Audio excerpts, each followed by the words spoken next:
Cuma karena tema kita hari ini, apakah Islam ini menyembah kepada sesembahan disembah oleh Nabi Ibrahim, Nabi Ismail, Nabi Ishak, Nabi Yakub, Nabi Isa, dan Nabi Musa? Itu. Iya. Ya, kalau kita memahami ya, di dalam ajaran agama Islam, terutama di dalam Al-Quranul Karim, itu sudah jelas bahwa seluruh nabi itu mengajarkan tiada Tuhan selain Allah. Itu tidak bisa diragukan karena keislaman itu dibangun dari sana. Meskipun Rasulullah Muhammad SAW itu tidak pernah kemudian ada sejarah yang mencatat bahwa beliau mempelajari agama-agama sebelum Islam untuk kemudian membentuk suatu pelajaran atau membentuk suatu materi pendidikan untuk orang-orang Arab. Itu tidak ada literasi yang mengatakan Rasulullah belajar Taurat, Rasulullah belajar Injil, Rasulullah belajar Talmud, dan seterusnya.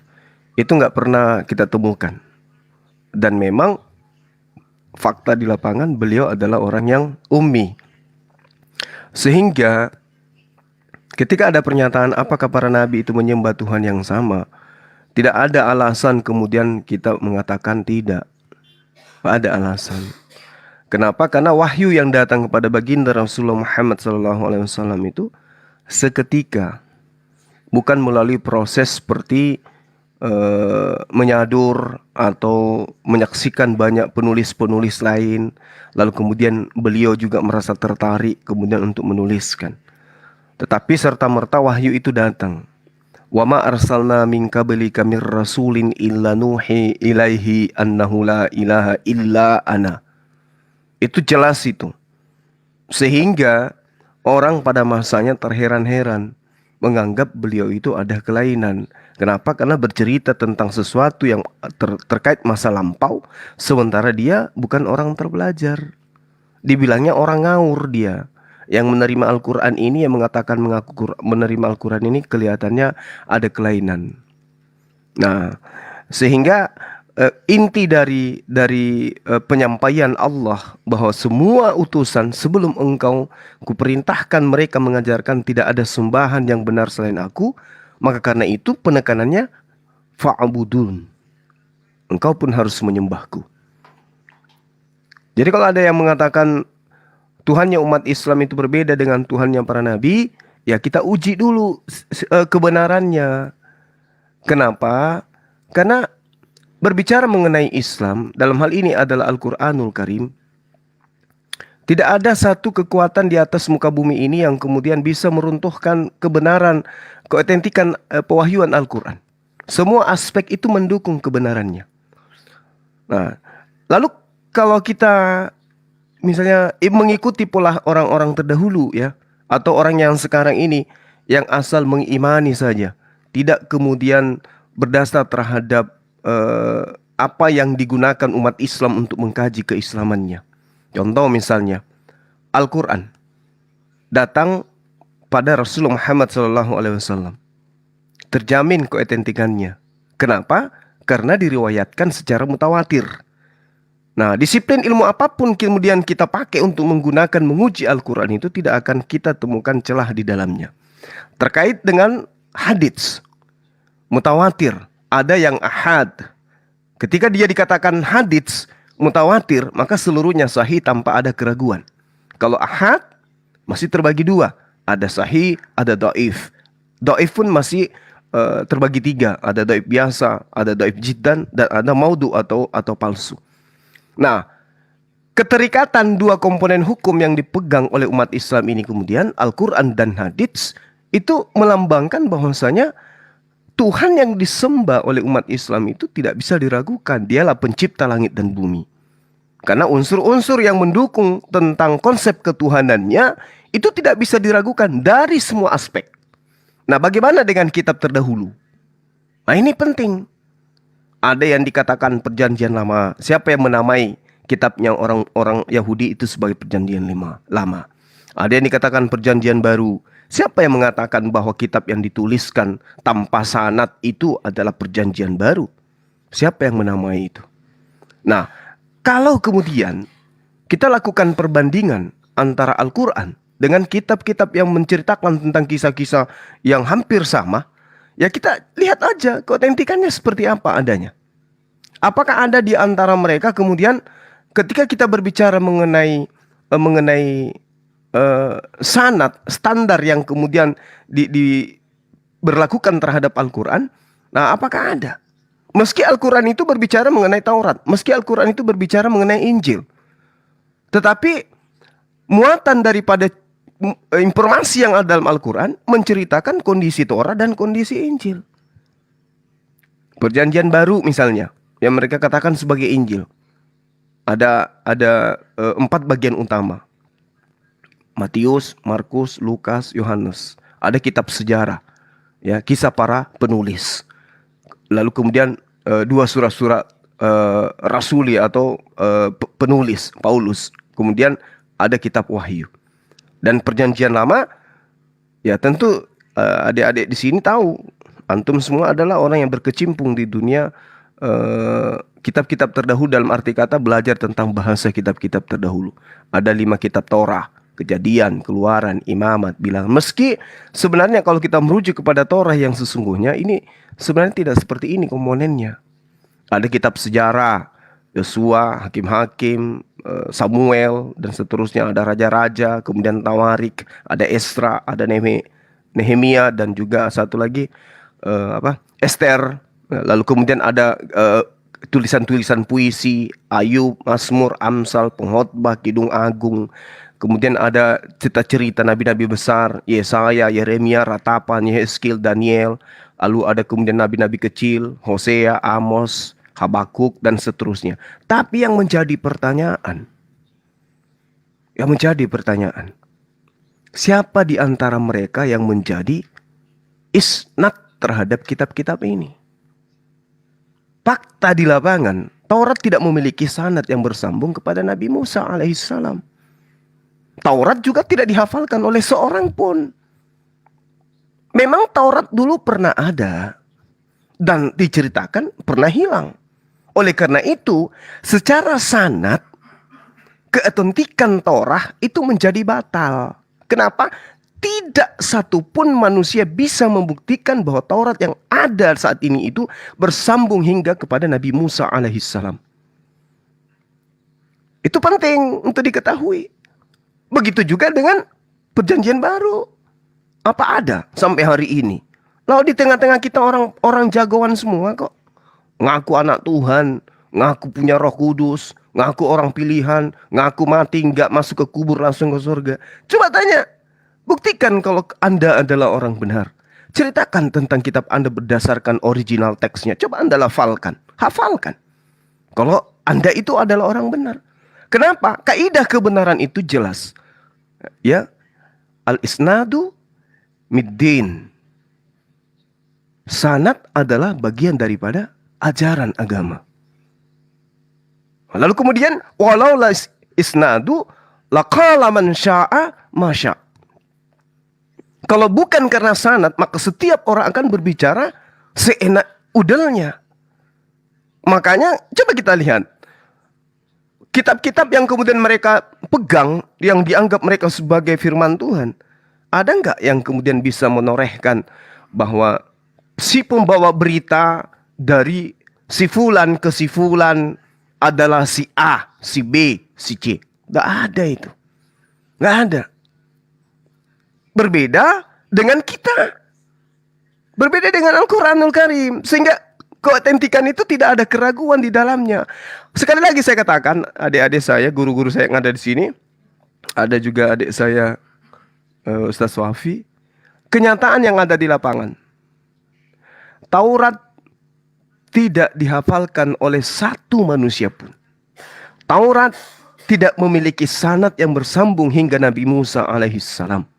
Taurat dahulu pernah hilang, lalu kemudian tidak ada satu manusia pun di atas muka bumi ini yang masih bisa hirup udara, yang bisa membuktikan keotentikan daripada kitab yang mereka katakan sebagai kitab Torah. Sementara Al-Quran, ma anzalna alaikal Qur'ana litashqa. Kami tidak turunkan Al-Quran ini kepadamu agar kamu menjadi susah. Al-Quran itu dengan simpelnya kita diajarkan. Diterima Rasulullah sampai kepada para sahabat. Kemudian para tabi'in sampai kepada tabi'in sampai kepada kita. Semuanya bersanad. Semuanya bersanad. Ya, saya kira begitu para guru yang ada di sini. Terima kasih banyak atas kesempatan yang diberikan saya untuk coloteh di sore hari. Silakan. Masya Allah. Assalamualaikum Bang Zuma. Waalaikumsalam warahmatullahi wabarakatuh. Adinda, para guru. Alhamdulillahilladzi ja'alana wa iyyakum minal muslimin. Alhamdulillah. Iya, Nah, Afwan, silakan. Bang Zuma sama Ustadz Wafi. Ustadz-ustadzku ini ada info katanya dari Mas Akhi Rainda. Monggo silakan disampaikan. Assalamualaikum warahmatullahi wabarakatuh. Waalaikumsalam warahmatullahi wabarakatuh. Ya, Gurunda Zuma, Ustadz Wafi, Mas Syahdan Laban, dan Bang Kris Moto. Jadi saya mau cerita dikit Bang ya. Jadi kan tadi saya masuk ke room Billy, saudara kita dari Kristen. Nah di situ saya lihat Malikil sedang membahas tentang Quran Hafs gitu kan. Nah, akhirnya karena saya baca di typingan mereka para oten tuh sangat bangga gitu dengan seorang Herdi yang bisa baca itu gitu, bisa menerangkan itu gitu. Ya saya komen kan, orang nggak punya ilmunya kok dipercaya, kata saya gitu kan. Suaranya hilang. Karena saya dinaikkan sama Billy, dinaikkan ya saya terima kan, karena saya juga udah lama nggak naik room mereka gitu. Jadi ketika saya naik dibilang apa alasannya bilang Malikil nggak punya ilmu. Ya sekarang gini, dia menerangkan mengenai Quran dan hadis, tapi dia ngaji aja nggak bisa, kata saya gitu kan. Jelas kami lebih percaya apa yang dikatakan ulama-ulama kami gitu loh, kata saya gitu kan. Terus udah gitu ya, singkat cerita, entah apa yang dibahas tadi itu, tiba-tiba mereka nyuruh saya nanya kan. Akhirnya saya bertanya. Saya tanya sama Bang Herdi karena Bang Maliki. Itu Injil Bang Malikil itu murni firman Tuhan bukan, kata saya. Bang Malikil karena dia mungkin udah sering dapat pertanyaan itu, jadi dia tidak seperti yang lainnya asal-asal menjawab. Dia benar-benar yang dibilang dalam Injil itu ada cerita dari para murid. Ya berarti bukan murni firman Tuhan kan Bang, kata saya gitu kan. Ya dengar dulu Renda, terus dia langsung mengcompare kan. Memang Quran itu firman Allah katanya. Ya tentu saya yakin itu firman Allah, dan dari Allah kepada Malaikat Jibril kepada Rasulullah itu nggak ada perubahan sama sekali gitu kan. Nah akhirnya dia membacakan ayat berapa itu ya? Isi ayatnya gini Ustaz. Allah berfirman, jangan sembah dua Tuhan gitu. Hanya dialah Tuhanmu. Nah, jadi Bang Malikil nanya, siapa dia di sini? Ya saya bilang itu Allah. Kok bisa Allah berfirman terus di sini dia bilang dia? Berarti kan dia itu ada yang lain. Gini Bang Malikil, kata saya, kami ini Islam memahami bahwa Quran itu diturunkan Allah lewat Malaikat Jibril kepada Rasulullah, dan Rasulullah itu sebagai penyampai. Nah, jadi ketika ada kata dia di situ pasti merujuknya kepada Allah gitu, yang memberikan firman-Nya gitu loh. Akhirnya berkutik di ayat berkata berfirman itu kan. Akhirnya udah selesai itu. Karena tadi kan mereka yang meminta saya bertanya, akhirnya saya ingin bertanya. Untuk kedua kali ini saya tanya gini. Saya ingin tanya, kata saya, dalam kitabnya bapak-bapak ini kan ada namanya ayat nubuatan, ada ayat penggenapan. Nah, apa parameternya gitu kan? Dijawab sama Bang Billy. Kamu nggak ada pertanyaan-pertanyaan kayak gitu, katanya. Nah, terus dari mana kenapa bisa mengatakan ayat ini nubuatan? Itu kan ayatnya sangat banyak di Perjanjian Lama tuh. Kenapa bisa ini bilang ayat nubuatan, yang ini bukan? Itu parameternya apa gitu loh. Terus mengatakan di Perjanjian Baru ini penggenapan mengenai ayat ini itu parameternya apa? Dan nggak terjawab kan. Bang Billy malah bilang, kamu baca aja Alkitab dari Perjanjian Lama sampai Perjanjian Baru. Saya nggak mau, katanya, membuang mutiara kepada anjing apa babi itu kata tadi. Maaf ya Ustadz ya. Karena ini saya menyampaikan aja tadi omongan Billy. Akhirnya ya udah kan, karena nggak ada jawaban, saya di-kick. Terus mereka memframing lagi kan, bilang saya bertanya asal-asalan. Akhirnya saya naik lagi, saya bilang jangan di-framing kata saya. Oke kata saya, kalau Bang Billy nanya apa saya nyuruh saya baca, berarti kan minta tunjukin ayatnya gitu. Oke, saya langsung ke ayatnya kata saya gitu kan. Terus saya tanya, itu Lukas 22 Lukas 22 nomor 4344 itu kan di situ tentang itu kan apa yang Yesus berdoa itu kata saya gitu. Nah itu ayat penggenapan apa bukan Bang Billy? Terus nggak mau jawab lagi sama Billy kan, katanya kenapa kamu bertanya seperti itu, katanya gini, kamu baca saja, cari saja sendiri. Oh jadi Bang Billy minta saya tunjukkan kenapa alasan saya bilang ini, bertanya ini ayat penggenapan apa bukan. Oke saya tunjukin ayat lainnya kata saya gitu kan. Akhirnya saya buka Mazmur 91. Saya udah ngomong sama Bang Billy gitu kan. Kata Bang Coba Billy, pada intinya dia udah aja, baca. Ki. Iya gini kata saya, Bang Billy bacalah kata saya. Bang Billy kan ada kitab, enggak kamu aja yang baca kata Billy kan. Akhirnya saya langsung baca. Nah di Mazmur 91 ayat 11 itu kan, sebab malaikat-malaikatnya itu kan Ustadz yang diperintahkan kepadamu untuk menjaga engkau di jalanmu. Terus saya bacakan lagi ayat 15-nya, bila ia berseru kepadaku, aku akan menjawab, aku akan menyertai dalam kesesakan, dan aku akan meluputkan dan memuliakannya. Nah itu saya pastikan lagi kepada Billy. Saya udah ngasih dia kebebasan gitu loh untuk menjawab.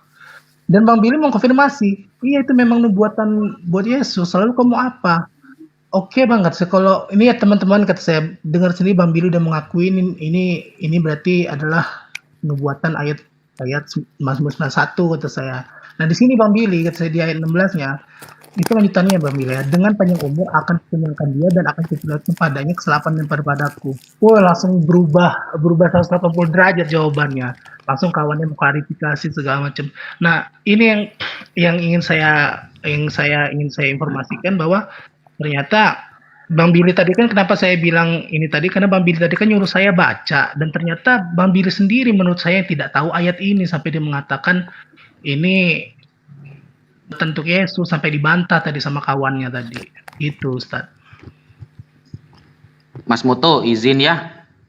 Monggo silakan Ustadz. Bang Zuma izin, Bang, sama Mas Sueb. Monggo. Gini, Mas Renda. Itu perbedaan kita dengan mereka ya. Jadi kalau di kita kan jelas ya, Allah menurunkan Al-Qur'an melalui malaikat Jibril. Malaikat Jibril menyampaikan kepada Nabi Muhammad, lalu Nabi Muhammad mengangkat sekretaris untuk menulis wahyu. Salah satunya Zaid bin Sabit. Jelas arahnya, begitu loh. Kemudian ketika kita tidak faham tentang Al-Quran, maka surah Al-Anbiya ayat 7 mengatakan fas'alu ahla dzikri in kuntum la ta'lamun. Bertanyalah kepada ahli dzikri, ahli Al-Quran, maksudnya para ulama, ketika kamu tidak tahu. Perintahnya ada dalam Al-Quran. Jadi Al-Quran tidak pernah menyuruh kita sebagai umat Islam untuk membuka terjemahan sendiri kalau kita tidak tahu. Tapi bertanyalah, bersandarlah kepada para ulama yang ahli bidangnya. Sehingga Rasulullah SAW bersabda, al-ulama warathatul anbiya. Para ulama itu pewaris para nabi. Bahkan menjadi salah satu tanda kiamat ketika para ulama sudah banyak yang wafat. Hadis riwayat Imam Al-Bukhari, innallaha la yakbidul ilmah intiza'an yantazi'uhu min qulubil ibad. Allah mencabut ilmu di dunia bukan caranya dengan mencabut di hati para manusia, bukan. Walakin yakbidul ilmah biqabdil ulama. Tapi Allah mencabut ilmu di dunia dengan mewafatkan para ulama. Hatta idza lam yubqi aliman, sehingga ketika di dunia sudah tidak ada orang yang alim, ittakhadhan nasu ru'usan juhala, orang masyarakat akan mengangkat orang-orang yang tidak berilmu untuk menjadi ulama.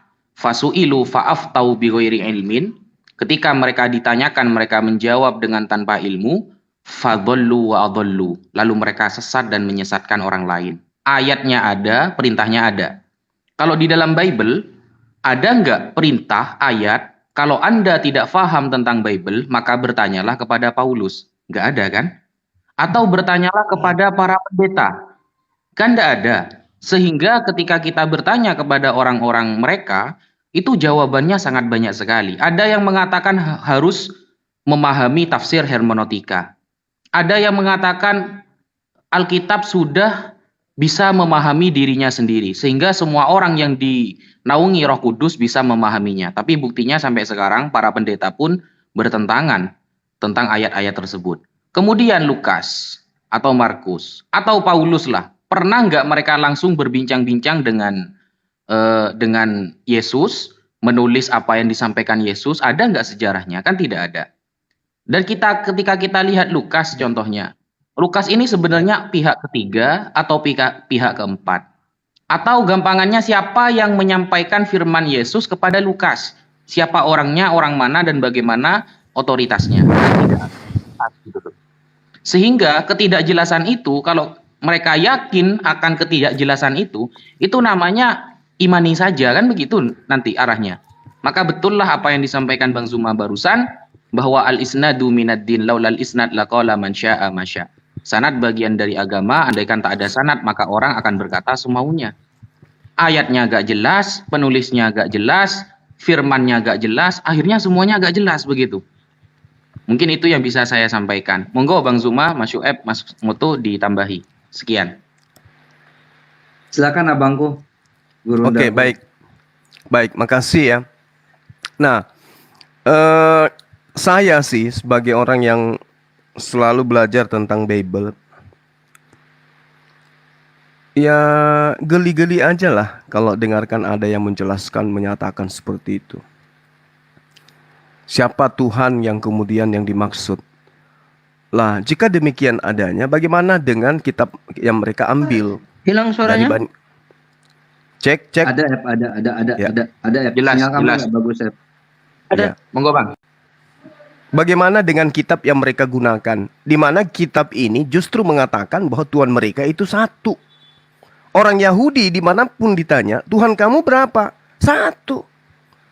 Nah, tetapi di dalam kitab mereka, Adonai Elohim. Terus dikatakan, Haholek Nipnekem. Baru ditunjuk dia. Hu Yillahem. Dialah. Siapa dialah?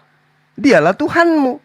Sementara yang mengatakan di situ adalah Tuhan ilahmu yang berjalan di depanmu. Dialah yang akan berperang untukmu. Siapa ini? Sementara katanya firman Tuhan, tapi berbicara mengenai dia, berbicara mengenai merujuk kepada dia. Siapa Tuhan itu yang dimaksud? Nah, mereka akan mengatakan, itulah alasannya kenapa Tuhan kami lebih dari satu. Tuyul. Karena kitabnya orang Yahudi menggunakan kata dia, akulah dia. Yesus mengatakan akulah dia, berarti Yesus dan dia yang dimaksud itu adalah Tuhan yang sama. Satu hakikat, tiga pribadi. Situ kekeliruannya mereka terhadap Al-Quranul Karim.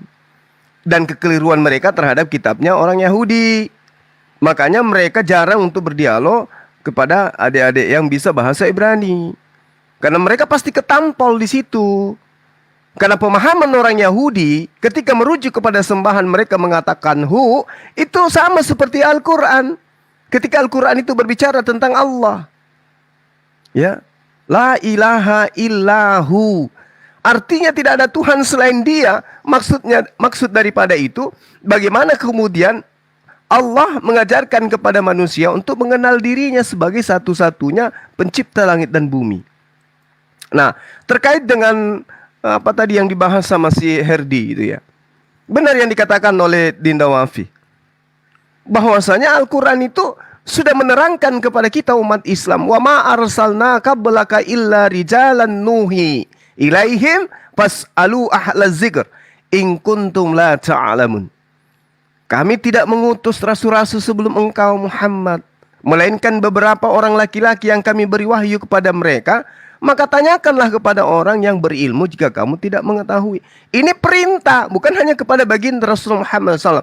Semuanya. Ketika ada yang tidak paham Al-Quran, bertanyalah kepada mereka yang yang paham ilmunya. Bil bayyinati waz zubur wa anzalna ilaika dzikr litubayyina linnas ma nuzzila ilaihim wa la'allahum yatafakkarun. Ya, kemudian mereka yang dimaksud di sini adalah utusan-utusan, membawa keterangan-keterangan. Apa keterangan itu? Mujizat, tanda-tanda, kekuatan-kekuatan. Lalu kemudian kitab-kitab. Dan kami turunkan Al-Quran kepadamu agar engkau menerangkan kepada manusia apa yang telah diturunkan kepada mereka dan agar mereka memikirkan. Jadi yang punya tugas untuk kemudian menerangkan Al-Quran adalah baginda Rasulullah Muhammad SAW dan orang-orang yang bersanad kepada beliau. Tidak boleh orang Kristen menerangkan Al-Quran karena kaidahnya itu ada jelas. Kaidahnya jelas. Wa anzalna ilaika dzikr litubayyana linnas ma nuzzila ilaihim wa la'allahum yatafakkarun. Agar engkau menerangkan kepada manusia apa yang telah diturunkan kepada mereka dan agar mereka memikirkan. Jadi yang punya kewajiban mutlak menerangkan Al-Quran adalah umat Islam. Kalau dikatakan kepada mereka, kepada kita, kamu tidak punya hak menerangkan Bible karena kamu bukan Kristen. Mana dalilnya? Ada nggak dalilnya? Nggak ada dalilnya. Tapi kalau Al-Quran dalilnya jelas. Al-Quran surah An-Nahl ayat 44 gitu. Itu jelas sekali. Hanya umat Islam yang punya hak untuk menjelaskan Al-Quran. Tidak ada yang lain. Jadi kalau ada orang Kristen kemudian umat Islam kemudian ikut-ikutan mendengarkan penjelasan pendeta atau penghujat Islam menjelaskan Al-Quran, itu kekeliruan yang sangat nyata itu. Kenapa? Karena Allah memberikan ijazah, memberikan sertifikat, memberikan legitimasi terhadap umat Islam untuk menjelaskan Al-Quran. Bil bayyinati waz zubur wa anzalna ilaika dzikr litubayyinal linnas ma nuzzila ilaihim wa la'allahum yatafakkarun. Umat Islam diberi tugas untuk menerangkan kepada seluruh umat manusia tentang apa yang ada di dalam Al-Quranul Karim. Nah, saya kira begitu sahabat-sahabat, adik-adik sekalian, bahwasanya ketika ada orang Kristen menjelaskan Al-Quran, percayalah itu pasti dusta. Pasti dusta. Demikian. Masya Allah. Alhamdulillah, cakep nih penjelasannya, Masya Allah, mumtaz. Ada yang mau menambahkan, Syuaib? Atau saya, silakan, Syuaib mau tambahkan?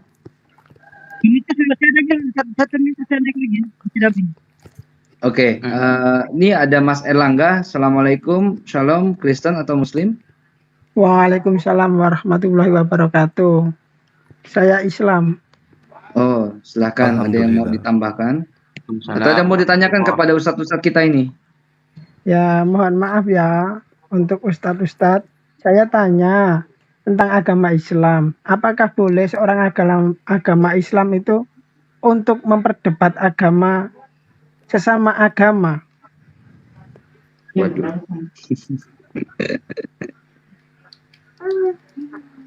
Monggo silakan Ustadz Wafi atau abangku dulu atau terserah. Monggo Bang, duluan Bang. Pertanyaannya gimana? Gimana Apakah boleh Islam berdebat dengan agama lain gitu Bang? Enggak boleh. Kecuali billati hiya ahsan. Kecuali dengan cara yang baik.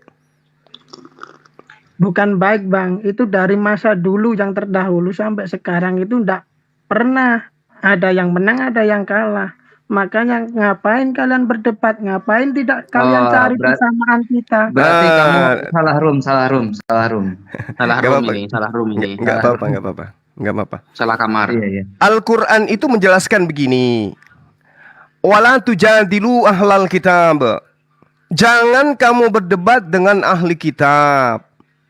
Illa billati hiya ahsan, melainkan dengan cara yang baik. Tapi bukan hanya sampai di situ kaidahnya. Illal ladzina zalamu minhum, kecuali dengan orang-orang yang zalim di antara mereka. Apa perintahnya kemudian? Apakah Allah memerintahkan? Allah perintahkan. Wa qulu, katakan kepada mereka. Berarti ada perintah untuk kita jalankan, untuk mendebat mereka. Pertama dengan cara yang baik, bagi ahli kitab yang baik.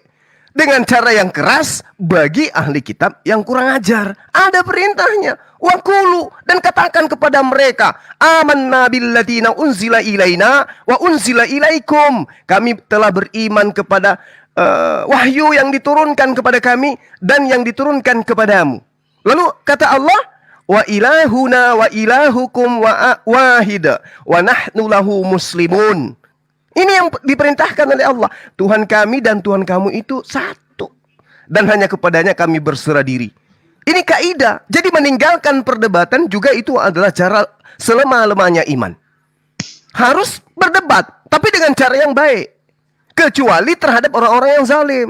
Makanya Allah mengatakan, "Fala tuti'il kafirin wajahiduhum bi jihadan kabira."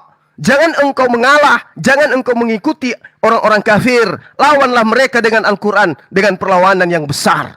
Jihadan kabira. Jadi kita nggak boleh berpangku tangan. Kalau Anda kemudian terheran-heran, kok dari dulu selalu berdebat, dari dulu selalu berdebat. Lah inilah Islam, harus disampaikan kepada siapapun. Masih mending saat sekarang. Zaman Rasulullah Muhammad SAW, itu gemuruh perang selalu dikumandangkan. Harus Anda paham itu, ya. Bahwa kami sebagai apologet punya kaidah. Kami bukan orang yang senantiasa enak tidurnya sementara agama kami dihujat.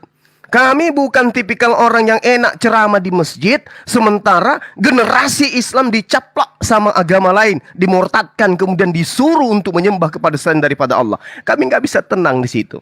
Jadi mohon maaf, saudara saya, ya mungkin salah room. Kami ini apologet. Saya penginjil jalanan. Nama saya Zulkifli Mabas. Silakan yang lain.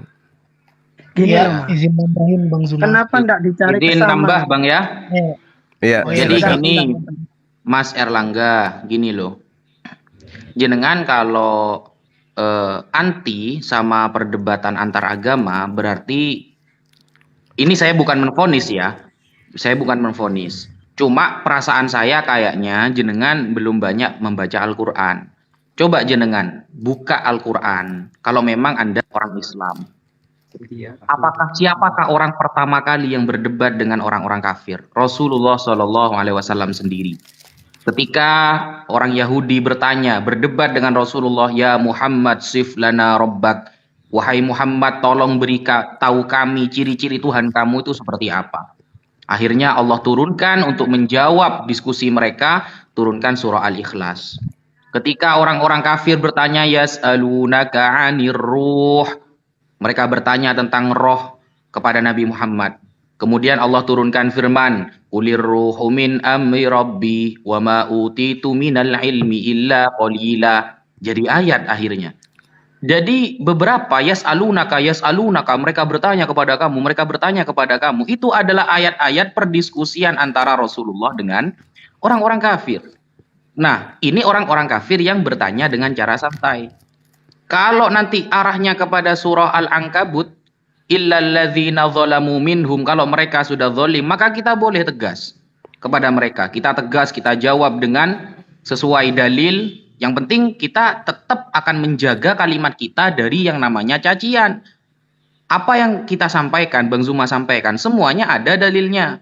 Semuanya ada ayatnya dan ada hadisnya, begitu loh. Maka dari itu, ketika para sahabat seperti Abu Musa al-Ash'ari, seperti sahabat Abdullah bin Abbas, berapa kali mereka berdiskusi, berdebat dengan orang-orang kafir. Nah, seharusnya Anda harus banyak belajar Al-Quran dulu. Sehingga tidak terlalu anti kepada perdiskusian antar agama. Karena ketika agama kita diinjak, Nabi Muhammad dilecehkan, Allah sudah difitnah, masa kita mau tidur saja, kan begitu? Maka kewajiban kita untuk menjawab semua itu. In tansurullah yansurkum wa yuthabbits aqdamakum.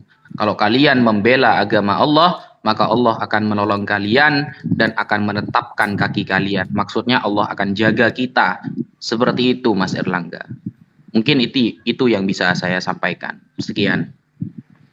Ya, sedikit tambahan Bang Erlangga. Kalau menurut saya, kalau Bang Erlangga memang anti seperti ini, ya jangan berada di sini, Bang. Anda salah room gitu.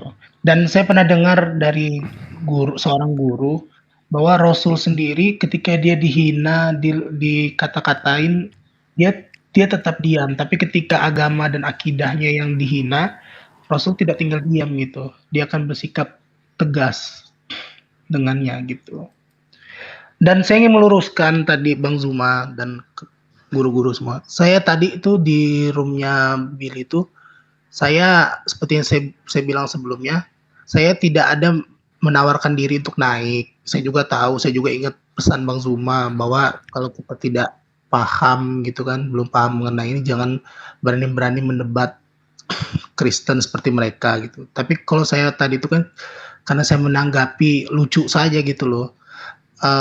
Mang Maliki seorang Kristen, dia membacakan atau menjelaskan tentang kitabnya orang Muslim gitu, dan saya lihat tanggapan dari Muslimnya, ada mereka yang seperti kena mental, ada yang mereka yang seperti ya pokoknya terpengaruh yang jelas. Makanya ketika itu saya komen itu, saya pun Alhamdulillah. diundang sama Bang Billy gitu. Jadi bukan saya menawarkan diri untuk naik. Saya jujur Ustadz Zuma, saya kalau melihat dengan adanya debat lintas agama seperti ini, justru saya bersyukur gitu. Jadi Bang Zuma dan kawan-kawan jangan pernah meredam semangat dalam menuntaskan kesesatan yang disebarkan oleh kafir Kristen. Ya karena itu memang nyata gitu loh. Saya dulu sebelum tahu dunia seperti ini, saya dulu kan hidupnya di lingkungan orang Kristen ya. Hidupnya rukun, dan saya lihat orang Kristen itu orang yang lemah lembut, orang yang penuh kasih gitu kan. Tapi ternyata di sebagian mereka ada juga yang punya misi seperti ini gitu, dan ini nyata gitu. Jadi ini tidak bisa didiamkan gitu, dan harus diberi tindak lanjut gitu. Jadi saya dukung Bang Zuma dan kawan-kawan, jangan pernah meredam semangatnya. Allah selalu bersama dengan kita semua. Semoga kita semua selalu dalam lindungan Allah Subhanahu wa taala. Amin. Karena ini Mas Rendra, ya, Sayyiduna Ali karramallahu wajhah pernah berkata begini. Al-haqqu bi ghairi nizam yaghlibuhu batil binizam. Jadi kebenaran yang tidak terorganisir akan dikalahkan oleh kebatilan yang terorganisir. Makanya kita harus semangat, saling membantu. Setiap orang pasti punya kelemahan, dan setiap orang pasti harus menyempurnakan satu dengan yang lainnya. Sehingga ketika kita, orang Islam, saling berjabat tangan, saling gandengan untuk berdakwah, menyampaikan kebenaran yang ada dari Allah Subhanahu wa taala, maka itu termasuk bentuk bahwa Islam harus ada di dalam organisir atau harus terorganisir sebagaimana yang disampaikan oleh Sayyiduna Ali. Karena kata Sayyiduna Ali juga, ketika ya hina sakata ahlul haqqi alal batil, maka fadhanna ahlul batil annahu alal haq. Kalau kita diam ketika ada kebatilan muncul, maka orang yang membawa kebatilan akan merasa dia dalam kebenaran. Begitu. Sekian. Ya, aku tambahkan sedikit. Oh, silakan Abangku. Silakan Dinda, silakan. Nanti saya belakangan. Silakan. Iya, gini, Mas Erlangga ya. Afwan ya, kita sebenarnya nggak mau berselisih dalam hal ini. Tapi gini loh, ketika di sana aja, di seberang di sekolah tinggi teologi aja, itu Islamologi itu diajarkan sebanyak 4 SKS. Kalau satu SKS bobotnya 2, itu udah berapa nilainya itu?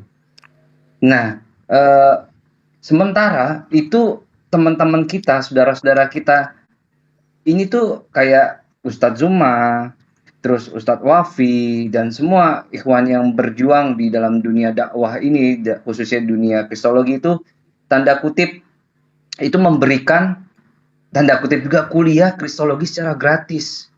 Yang ini yang nggak diajarkan di banyak tempat sebenarnya ikhwah. Tujuannya untuk membentengi umat Islam itu dari pemurtatan. Yang kedua dari pendangkalan akidah. Ketika tadi Mas Renda tuh bilang banyak muslim yang kena mental, banyak muslim yang kena ini. Karena apa? Memang segmentasi pasarnya dari room-roomnya mereka itu adalah muslim yang awam. Karena apa? Di Zoom mereka tuh sudah babak belur sama Bang Zuma. Terus udah babak belur sama Ustadz Wafi dan kawan-kawan semua yang biasa berdialog dengan mereka. dan mereka turun ke TikTok. Dipikirnya orang-orang muslim ini yang sudah terbiasa di Zoom ini nggak bakal turun ke TikTok, nggak taunya keendus sama guru-guru kita nih.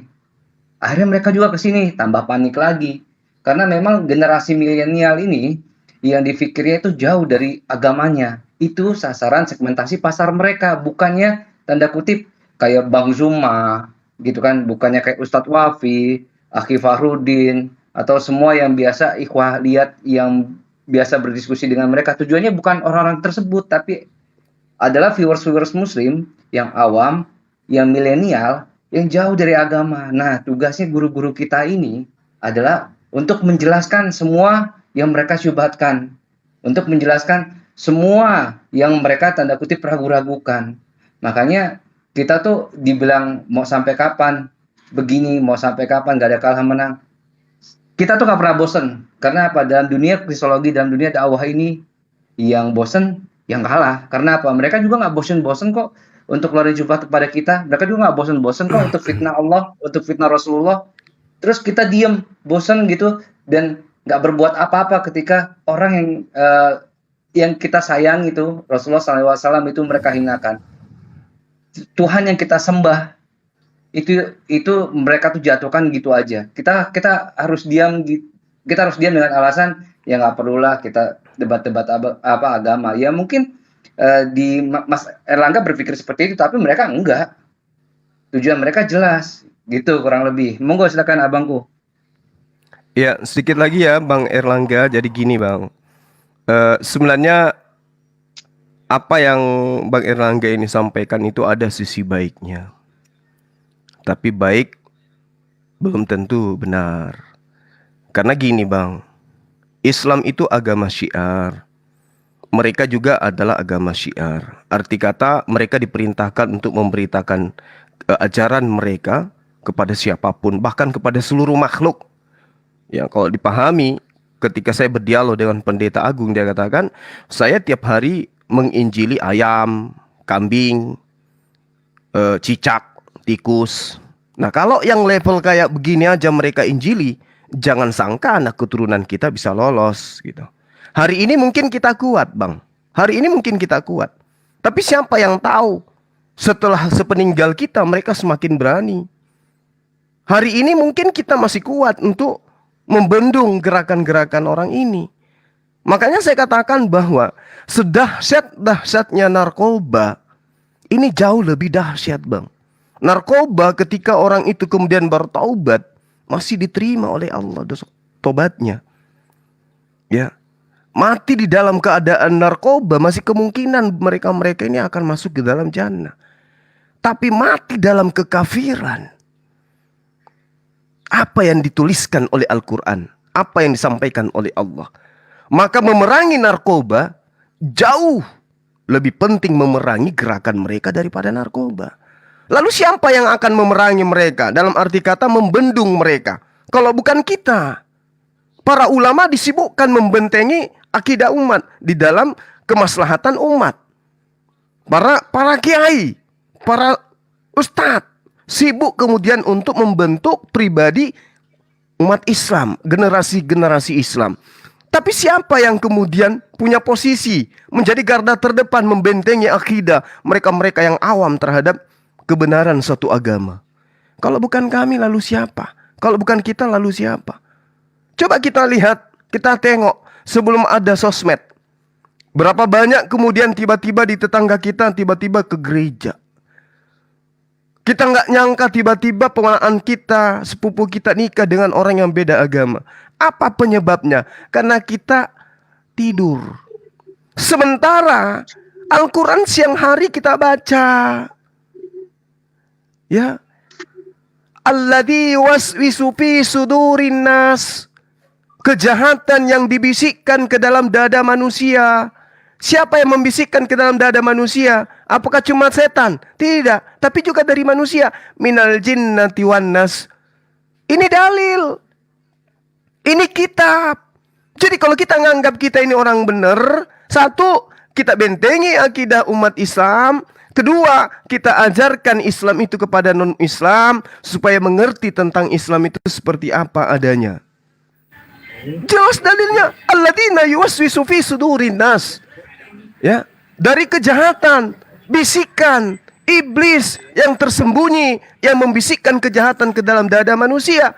Siapa dia yang membisikkan kejahatan ke dalam dada manusia? Minal jinnati wan nas. Dari golongan iblis, dari golongan jin, dan dari golongan manusia. Apakah jin ini semestinya selalu membisikkan kejahatan? Tidak. Tidak semua jin itu membisikkan kejahatan. Begitu juga manusia. Tidak semua manusia itu membisikkan kejahatan. Lalu jin dan manusia yang dimaksud dalam surah An-Nas ini siapa?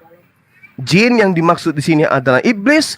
Manusia yang dimaksud di sini adalah mereka yang acap kali menghujat Allah, lalu kemudian mencari-cari orang-orang Islam awam untuk disesatkan masuk menjadi pengikut agamanya.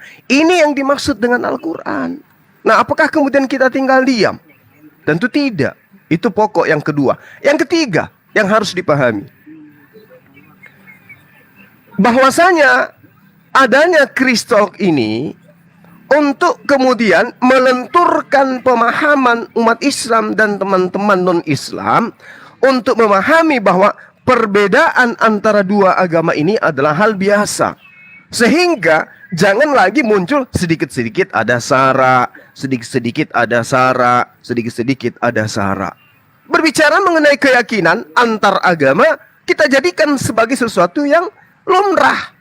Jadi kita tidak kaku. Ketidakkakuan ini kemudian menghapuskan adanya gesekan-gesekan yang berisikan opini sara. Dengan begitu, kita menciptakan kedamaian sebagai anak bangsa. Sebagai anak bangsa, kemudian ketika ingin mengetahui Islam, tanyakan kepada para kristolog. Ketika ingin tahu tentang Kristen, tanyakan kepada para kristolog. Mereka yang punya kompetensi untuk menjelaskan itu. Sehingga generasi Islam, antar yang Islam dan juga yang Kristen, sibukkan diri Anda untuk mengisi kemerdekaan ini. Tidak usah ada ketegangan tentang keyakinan. Kenapa? Lakum dinukum waliyadin. Untuk menggariskan koridor yang tepat, itu tanyakan kepada para kristolog. Sehingga dengan adanya dialog-dialog seperti ini, umat Islam yang awam tahu batasan-batasan Islam itu seperti apa. Kristen pun tahu batasan-batasannya seperti apa. Sehingga hal yang terkait dengan keyakinan bukan lagi sesuatu yang tabu. Sehingga sedikit-sedikit ribut, sedikit-sedikit ribut. Karena ada yang begini ribut lagi. Padahal ketika Kristolog itu tampil kemudian menjelaskan, oh ternyata tidak perlu diperselisihkan. Memang kata Allah itu adalah haknya Al-Quran. Di dalam original teks Yunani memang tidak ada kata Allah. Sehingga ketika umat Islam ada yang melarang menggunakan itu, ya kita terima. Nggak usah melawan. Nah ini tujuannya. Tapi kalau tidak ada yang menjelaskan, yang satu mengatakan Allah, yang satu mengatakan Allah, akhirnya nanti ribut, cakar-cakaran. Yang rugi kita sebagai bangsa yang kita cintai. Untuk karena itulah kemudian ya kami sebagai apologet muncul untuk menetralisir agar perbedaan antara Islam dan Kristen itu semakin nyata, dan perbedaan itu kita jadikan sebagai ajang untuk mempersatukan anak bangsa. Jadi jangan dilarang. Kami sebagai apologet jangan dilarang untuk kemudian melakukan dialog. Dialog itu terjadi ketika kita menyampaikan sesuatu dengan cara yang baik. Kemudian yang perlu dipahami di sini adalah adanya satu gerakan-gerakan yang dilakukan oleh oknum-oknum dengan cara-cara menghalalkan segala cara untuk mengambil orang-orang Islam yang awam masuk ke dalam agamanya. Dan itu tidak dilakukan oleh umat Islam, gitu loh. Kita tidak lakukan cara-cara itu. Kenapa? Ajaran agama Islam itu berat. Gak mungkin kemudian orang yang di dalam agamanya santai, tidak melakukan apa-apa dalam agamanya, lalu dijamin surga, tiba-tiba dengan iming-iming kita belikan dia Indomie, dia mau masuk ke Islam, di mana Islam itu syariatnya sangat berat. Sementara Kristen itu muncul disebabkan karena hilangnya hukum-hukum yang ada di dalam agama Yahudi. Dengan hilangnya hukum-hukum ini muncullah Kristen. Kristen adalah agama yang memerdekakan diri dari hukum-hukum yang ada di dalam Torah. Bagaimana mungkin kemudian kalau bukan karena hidayah mereka kita bisa aja masuk Islam? Gak bisa. Seperti apapun upaya yang kita lakukan terhadap non-muslim untuk diislamkan, tidak bisa kalau bukan karena hidayah. Tapi sebaliknya, diiming-imingi ini, diiming-imingi itu, tidak lagi dia sholat 5 kali sehari, tidak lagi mesti begini dan begitu. pasti senang. Apalagi kalau ditambah Indomie, ditambah uang 5.000 dalam satu amplop. Orang yang awam pasti mau. Ini yang kita Selalu tidak mau. Indomie ya bang. Iya, itu Iya. yang dimasalahkan ya, betul Nah, sekali yang disampaikan oleh Ya, Bang jadi Zulkifli. saya kira begitu sahabat-sahabat sekalian. Terima kasih. Dan ketika memang Erlangga butuh bukti ya, bukti tentang adanya pemurtadan. Dan alhamdulillah ini sudah ada Bu Eza ya, di mana suaminya pun membantu kita di Bandung. Ketika mereka, bukan mereka sih ya, saya sebut seseorang sajalah. Seorang perempuan, keluarganya tidak tahu sudah selama 1 tahun, dia ibadah di tempat oten. Keluarganya nggak tahu, ini real. Anda nggak percaya saudara Erlangga datang ke Bandung, saya orang kira condong, kita janjian. Saya Fakhrudin. Itu yang terjadi. Dan bila perlu saya ketemukan ya, di kota Bandung, Pak Atian Ali dari FUI, Forum Ulama Umat Indonesia, real bang, masalah hal pemurtadan. Ketika ilmu permasalahan itu dihantam kepada umat Islam, ada yang menggunakan Al-Quran untuk posisinya menggoncangkan keimanan. Realnya lagi yaitu saksi Yehova mendatangi rumah-rumahnya umat Islam, kadang oten juga. Itu yang terjadi. Lalu ketika ditanya oleh mereka, didatangi oleh mereka, lalu apa yang bisa kita lakukan? Ya tentu saja harus mempelajari atas apa yang ada. Ketika kasus yang tadi saya singgung, itu sebuah kenyataan ada seorang perempuan melalui pacarisasi, sudah 1 tahun ibadah di tempat oten, orang tuanya nggak tahu, dan sudah memiliki Bible. Bagaimana kalau seandainya, nauzubillah min dzalik ya, bagaimana kalau seandainya anak kita seperti itu terjadi? Itu saudara kita loh, real. Kisahnya, Anda nggak percaya silakan temui saya. Sedangkan dalam aspek sejarah, jika memang dipermasalahkan tentang hal ini yang dilakukan oleh teman-teman, tentu saja Anda sudah menyalahkan terkait dari adanya masa di zaman Khalifah Al-Ma'mun, di mana mereka sendiri pun melakukan adanya seperti yang dilakukan kita saat ini. Dan bahkan keluar pula setelah adanya Yohanes Damaskus yang melakukan penghinaan terhadap Islam, muncul nama Al-Kindi. Dia seorang Nestorius. Ketika mereka menghantam kita, apakah kita harus diam? Tidak. Toh dalam Islam juga diperbolehkan. Asal dengan cara yang baik. Bantah dengan cara yang baik. Al-Ankabut ayat 46. Termasuk pula An-Nahl ayat 25. Artinya bahwa kita diperbolehkan, tapi dengan cara yang baik. Dan bahkan ada aturan, jangan menghina Tuhan mereka. Kalau seandainya perdebatan ini dilarang, seharusnya Anda pun komitmen, konsisten, menolak perdebatan tentang masalah orang yang berpolitik, debat tentang politik. Orang-orang ekonom dilarang berdebat tentang masalah hal ekonomi. Kalau cuma kita yang tidak boleh, lalu mereka para ekonom, para politikus diperbolehkan, ya tentu saja standar ganda lah. Dan perlu diketahui bahwa oten dengan kita itu punya sama, yaitu apa? Sebagai agama misi. Itu yang terjadi bang, ya. Tapi sayangnya sudah turun nih orang ya. Anda nggak nerima yang saya sampaikan, silakan ketemu dengan saya. Saya orang Bandung, orang Kira Condong. Itu saja sih. Silakan yang lain, Bu Eza, silakan Bu Eza. Assalamualaikum Mbak Eza, Masya Allah, ketemu juga di sini. Ahlinya ahli ini. Warahmatullahi wabarakatuh. Oh, ini Gus Im, ini Gus Im. Monggo Gus Im. Saksi hidup nih, Esa, silakan. Esa. Oh, Bu Eza, Bu Esa. Eza. Monggo. Sebetulnya Pak, tadi Pak Erlangga itu udah pernah ketemu ya, udah dijelasin juga itu. Jadi untuk masalah Suaranya Bu Eza kurang keras Bu Eza. tes. Ya, sip, mantap itu. Monggo. Ini orang YPM semua ini. Iya ya, Nek, kok geraham walaf semua ini. GPM semua, bubar. Hati-hati bang, saya ketua YPM Jawa Timur Kalau- bang. Saya Makassar, Abang. Kalau Masya Allah. Monggo tafadhol, Ukti Eza, Mbak Eza, Masya Allah. kalau dulu sih basic saya itu kan di Arimatea sama dengan siapa sih? Mas Farudin ya. Iya. Tapi dia Arimatea Jawa Bandung. Barat. Iya. Jadi dulu itu Arimatea itu kerjanya real lapangan, bukan seperti Betul. ini. Jadi dari situ kita bisa lihat sangat-sangat banyak kristenisasi yang terjadi, pemurdatan yang terjadi. Nah, contoh juga saya pernah mengalami menghadapi kasus seperti itu karena kebetulan saya seorang ahwat, jadi tahu apoteker Katrina But nggak sih, Kanda Zuma? Tahu. Katrina But. Iya, tahu. Iya. Nah, itu apotekernya itu, ya kan, itu dipacarin sama Oten, gitu loh. Sampai dia kan tinggalnya di dekat jembatan kembar 2 itu kan. Nah, itu Tahu. jadi diminta ke sana, orang tuanya minta buat anaknya dibalikin lagi ke Islam. Jadi kebetulan perempuan, jadi itu hari saya yang handle, ya tahulah masalah perasaan cinta itu gimana sih. Iya, betul sekali. Oh, sebentar.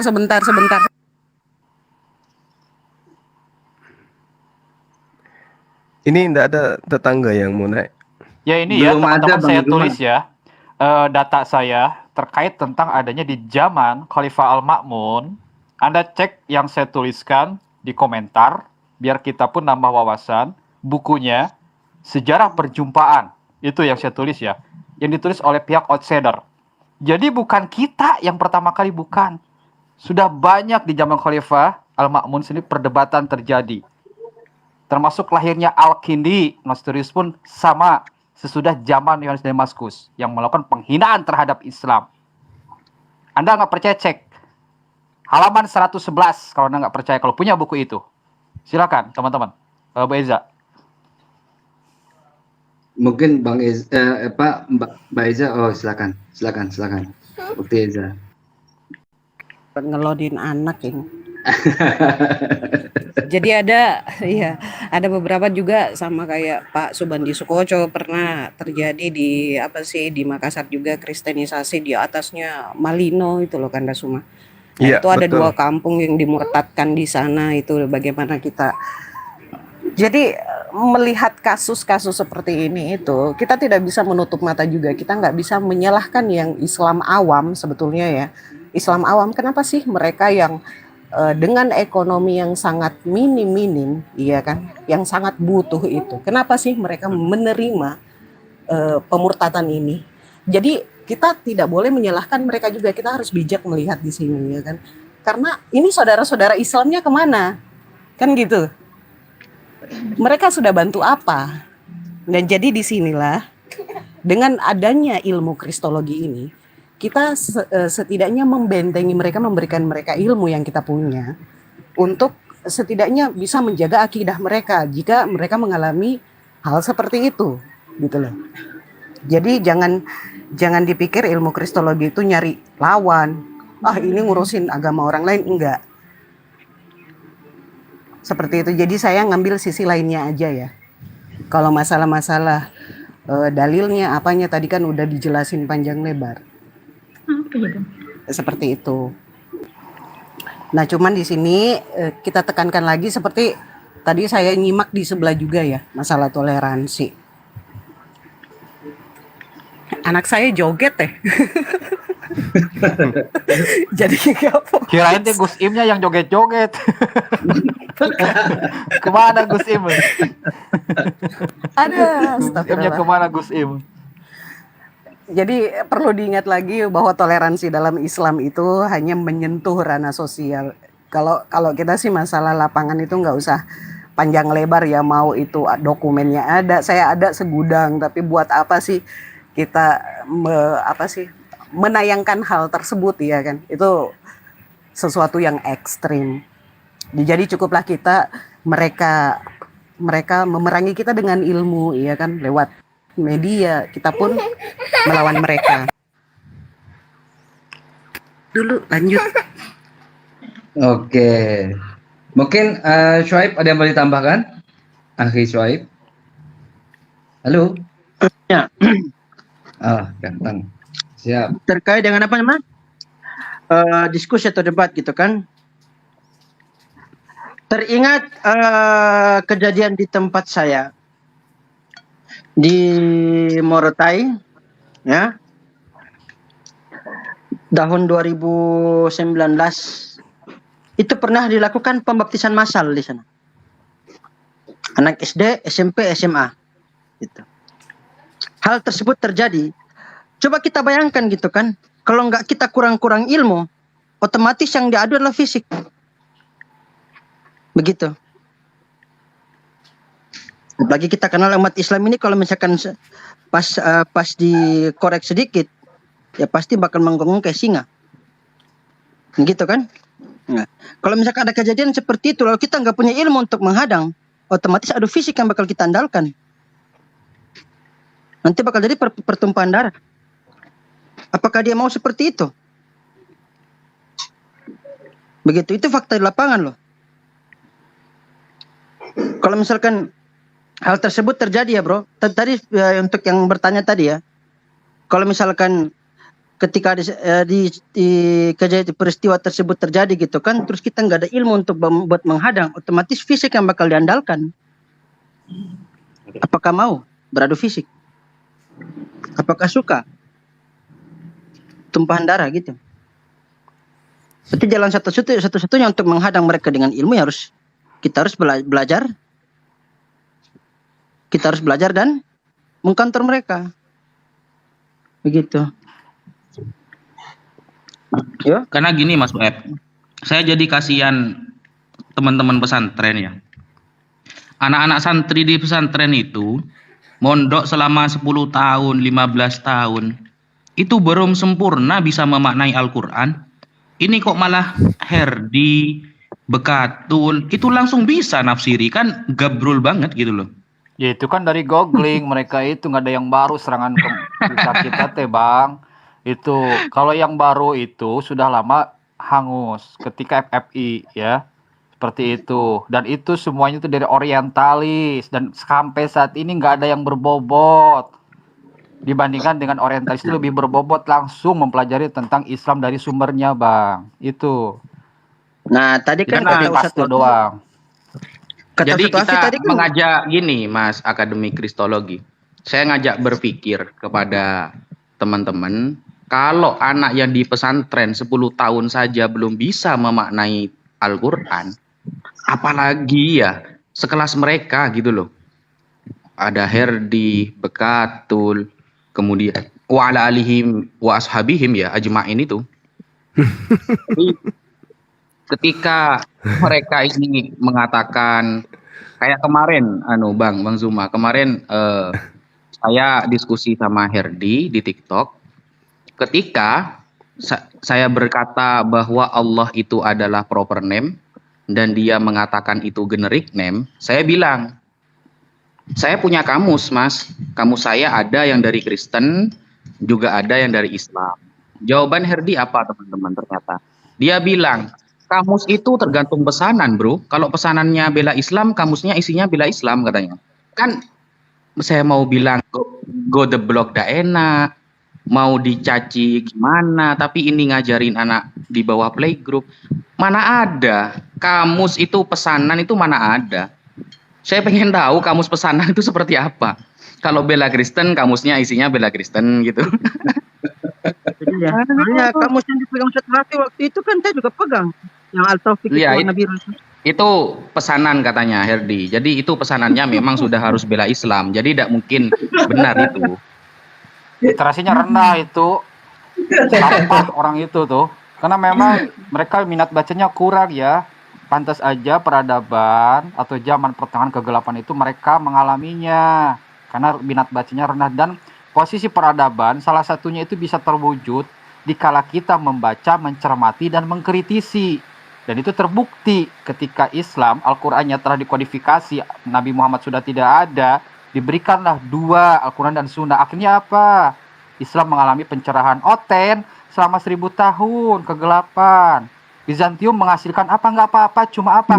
Laki-laki yang dipotong anunya lalu suruh nyanyi. Itu peradaban Bizantium selama 1100 tahun, diakui oleh pihak Yahudi. Itu peradaban mereka. Islam banyak, Oten 0. Jadi jangan heran teman-teman kalau seperti itu. Itu ada ini, ada Kristen kayaknya atas nama Marlon, dinaikin coba. Iya. Oke, Boleh. saya turun dulu, Mas Kuryo, saya mau makan dulu ya. Nggak apa-apa Ustaz. Biar. Saya aja. Nggak apa-apa Enggak, Ustaz. kan ini 6. Saya makan dulu, saya dengar, nyimak di bawah. Assalamualaikum. Waalaikumsalam warahmatullahi Assalamualaikum. wabarakatuh. Ya, saya naikkan Marlon ya. Diterima, tolong. Oke.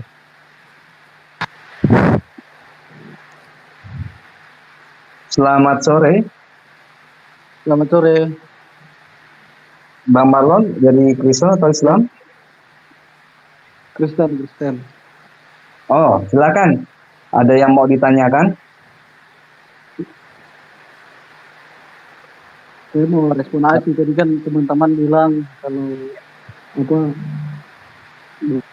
bahwa anak pesantren itu aja misalnya sudah belajar Suaranya sekian tenggelam, tahun bro. juga belum tentu. Suaranya agak diperjelas, Bang. Suaranya Biar agak diperjelas, Pak, dan posisi kecepatan dalam ngomongnya diperlahan, pelan-pelan, gitu, Pak. Silakan, Pak.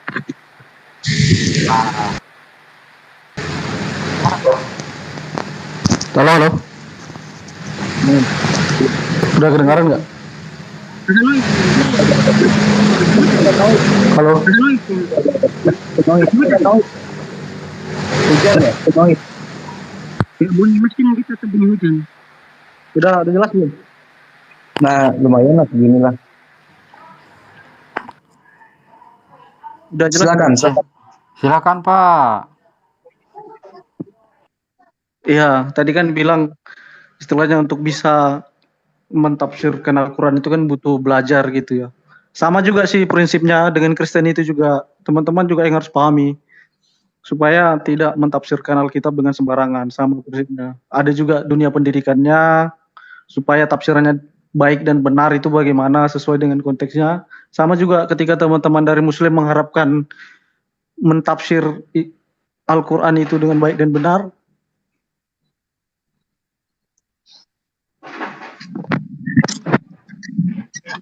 Halo. Silakan, Mas Marlon. Hilang, jatuh ke bawah. Lah, turun. Oh, ini jaringan mungkin. Tapi nggak semua oten loh mengakui harus adanya tafsiran. Seperti tadi beberapa room saya masukin, mereka menolak tafsir. PL entah itu PB. Itu yang terjadi loh. Pasti. Jadi ya. Matthew Henry aja ditolak kok. Iya, dikiranya kita pun nggak punya kitab tafsir PL sama PB. Itu yang terjadi. Artinya mereka menafsirkan menurut pemikiran mereka sendiri. Dokumen-dokumen gereja yang tertua ya, dari ulama-ulama mereka sendiri aja ditolak loh. Itu kelas ulama, bukan Kristen abal-abal. Ya kan Dokumen-dokumen beda Act denom, saja beda ditolak. keyakinan. Makanya mereka menolak sesuai, ya kalau memang diterima, berarti sesuai dengan denom mereka. Kalau ditolak, ya berarti berbeda. Itu. Makanya buku-buku oten Jadi, itu susah didapatkan yang memang mahal-mahal. Karena sesuai dengan selera denom mereka. Itu yang terjadi.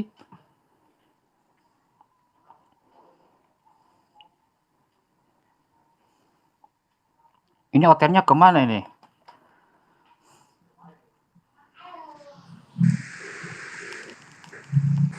Assalamualaikum, Mas Haji Q. Waalaikumsalam warahmatullahi wabarakatuh. Waalaikumsalam. Wah, terima kasih sudah dinaikkan. Gini, sedikit aja saya mau sedikit saran sebenarnya. Kalau saya ngelihat serangan-serangan para oten ini kan, kebanyakan mereka mengambil hadis-hadis dan ayat-ayat Al-Quran yang dipotong, dan juga mereka mentafsirkan sendiri, dan itu hanya sesuatu hal yang berulang-ulang dilakukan, dan mereka menggunakan itu untuk menjebak para kawan-kawan kita yang Islam yang, maaf dalam tanda kutip, kurang mampu menjawab. Gimana kalau kita misalnya sedikit banyak mencatat apa saja pertanyaan-pertanyaan polemik yang mereka sampaikan. Kemudian kita tanyakan pada ahli-ahlinya di sini. Dan setelah itu kita sebarkan juga kepada kawan-kawan muslim yang lain agar saat-saat ditanyakan kawan-kawan kita minimal lebih banyak ilmunya saat mendebat mereka. Bukan kita nggak bilang mendebat ya, malah kita jatuhnya diserang mereka. Begitu. Ada bagusnya mungkin kita kawan-kawan saudara-saudara muslim ini dibekali lebih banyak kalau saya ngelihat kan beberapa VT-nya Ustadz Wafi juga banyak menjawab tuduhan-tuduhan begitu. Namun apakah kawan-kawan muslim kita itu pada melihat? Kalau saya ngelihat serangannya Oten tuh itu aja, dan saya berasumsi, saya coba menggunakan cara mereka, saya berasumsi kalau mereka itu sebenarnya punya handout apa saja, daftar-daftar yang mau dipakai untuk menyerang para saudara-saudara muslim kita. Nggak sekedar membabi buta juga mereka punya target-targetnya apa aja. Dan pertanyaan yang bisa kita lihat itu saja. Iya. Kayak nggak masuk akal aja. Soalnya gini, kalau mereka mau berdebat murni dari ketidaktahuan mereka, pasti mereka tidak akan menanyakan hal-hal yang sama. Simpel aja. Meskipun yang bisa menjawab ini kan semuanya sebenarnya, Oten-Oten ini kan sebenarnya para pakar-pakar kita ini. Sedangkan kami yang muslim-muslim ini, contohnya biasanya saya bunny typing. Saya hanya menjelaskan apa saja yang polemik-polemik yang mereka tuliskan di typingan biasanya saya kalau mendebat mereka. Kalau saya didebat sama mereka. Begitu. Oke. Saya ngerasa sih kita tuh cuma kawan-kawan muslim kita ini kurang mendapatkan bekal saja. Kita tuh nggak siap dengan pertanyaan-pertanyaan polemik-polemik dari mereka. Andaikan kita siap, kita pasti minimal bisa membentengi dari pertanyaan-pertanyaan polemik seperti itu. Soalnya yang dibuat untuk pemurtatan tuh ya pertanyaan-pertanyaan sebegitu-begitu aja. Sama saya ngelihat Malikil atau Herdi itu. Kemudian kalau mereka sendiri itu kayak kemarin ZCC official itu saya ngelihat sendiri itu ditendang terus di mute, saya yang ngomong juga di mute jadinya. Karena apa ya, mereka sebenarnya kalau ngelawan yang level-levelnya pakar begini ya mereka takut. Masalahnya yang dinaik-naikkan sama mereka ini kan mereka udah ngelihat, wah ini nggak ada official, nggak ada hubungannya sama ustadz-ustadz kita, nggak ada hubungan sama pakar-pakar kita. Ini pasti target gampang untuk dikerjain lah, dalam tanda kutip, dikerjain lah gitu loh. Baik, terima kasih Ahi Haji. Baik. Bang Haji, Ditanggapi dulu ya. baik Bang Moto ya, saya potong sebentar. Bang Haji, itu sebenarnya saudara-saudara kita tuh sudah membuat daftarnya ya, tahun sekitar 2007 atau 2008. Itu sudah eksis teman-teman kita di Facebook dan bahkan telah memberikan daftar jawaban-jawaban tudingan-tudingan mereka. Itu diantaranya saya sebutkan saja, yaitu ID Amor. Bagi teman-teman yang suka aktif di Facebook kala itu ID Amor, itu beliau pun sudah membuat. Termasuk pula Gus Mendem. Itu pun beliau sudah membuat. Di mana mereka eksis sebelum tahun 2010. Jadi tudingan yang disampaikan oleh Anda bahwa memang posisinya mereka itu seperti itu saja, betul. Tetapi jangan lupa saudara kita pun diantaranya mereka telah membuat daftar-daftar tudingan-tudingan dan juga memberikan sanggahan-sanggahan. Cuma dalam berbentuk tulisan blogspot itu Bang. Contohnya untuk ID Amor, Muslim menjawab, itu blognya. Sedangkan Gus Mendem juga keluar blognya. Tulis aja di Google Gus Mendem. Mereka itu orang lama dan senior kita. Dan itu real, orangnya ada. Jadi silakan saja teman-teman cari jawabannya di dua orang tersebut yang telah mereka jelaskan. Silakan yang lain. Iya benar, saya tambahkan. Jadi Gus Mendem itu angkatan dengan saya Bang. Gus Iya, Mendem, saya juga pernah ketemu Bang. Anda juga siapa pernah lagi ketemu tuh? sebenarnya. Iya, Amor. ID Lukmanul Amor. Hakim. Ya, itu beliau Teman-teman orang kita Cianjur. Lukmanul Hakim itu menguasai berbagai bahasa, termasuk pernah membeli adanya Talmud, tapi dia bakar. Itu yang terjadi. Iya. Oke. Baik. Jadi terkait dengan yang disampaikan oleh saudara kita tadi, ya memang kita harus menyadari bahwasanya materi-materi kristolog itu penting untuk diajarkan. Nah inilah kenapa kemudian para kristolog ini muncul.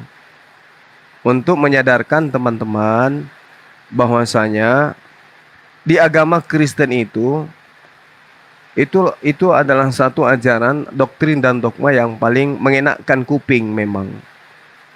Di Kristen itu tidak ada kewajiban, tidak ada hal yang wajib di sana. Bahkan tidak ada yang haram di Kristen itu. Sesuai dengan data dalil yang ada di dalam kitabnya mereka. Bahkan menghambakan diri pun itu sudah dibebaskan mereka berdasarkan Galatia 5 nomor 1.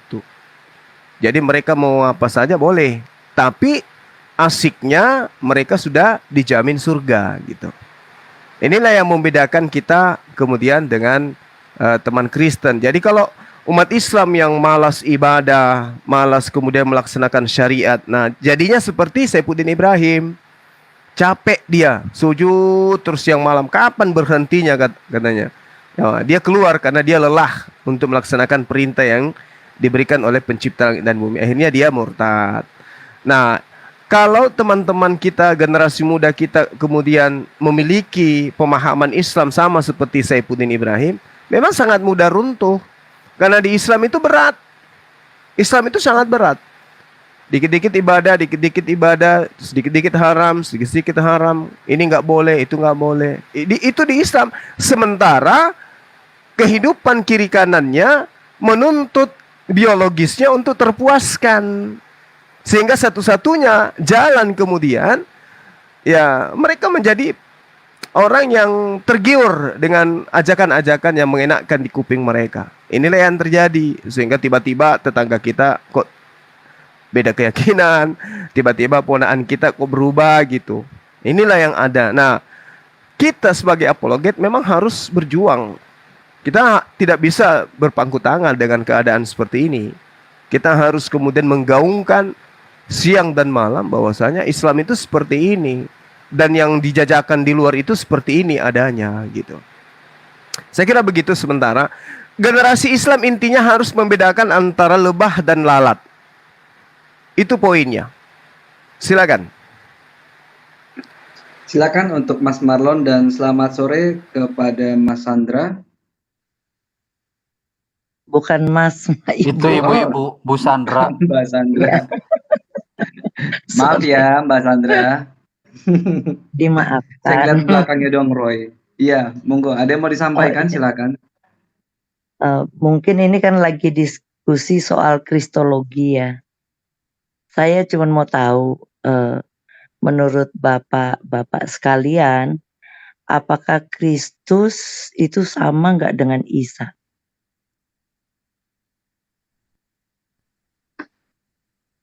Silakan. Monggo, silakan. Ya, kalau ajarannya, kalau dari sisi ajarannya, ajaran oknumnya, dalam hal ini ajaran yang diajarkan oleh Yesus, Isa, Kristus, itu sama orangnya. Sama. Tapi kalau dinilai dari segi pengikut, justru itu yang membedakan, pasti beda. Jadi oknumnya satu, pemahaman orang-orang setelahnya yang berbeda. Islam, Kristen berbeda terhadap oknum ini. Oknumnya sebenarnya satu, sama seperti Kristen menyembah Kristus. Nggak ada ajaran dari si oknum. Nggak ada ajaran. Kristen menjadikan orang-orang penulis-penulis kitabnya mereka menjadi rasul. Tidak ada ajaran dari Yesus. Kristen menyembah 3 pribadi.